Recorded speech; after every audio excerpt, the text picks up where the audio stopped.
xã hội ông nào bị bỏ phải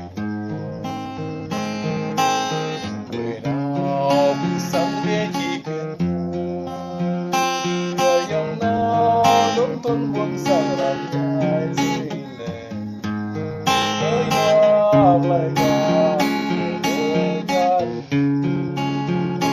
người cầm cho không tuân sang làm được lấy khám đi mấy bay buông lòng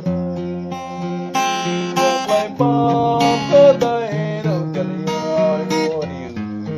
tới đó lại có đời gia đình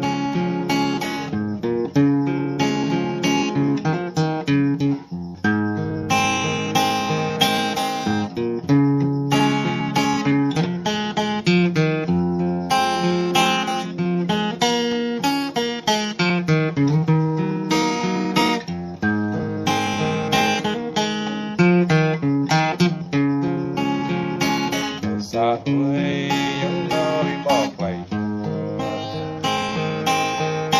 được lấy khám đi bay buông lòng được lấy đó không tuân dòng người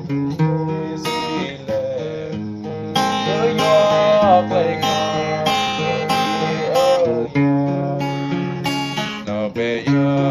lắm không buông sang làm ngày được lấy khám đi bay buông lòng được lấy đó không tuân buông sang gì lệ với gió lấy khám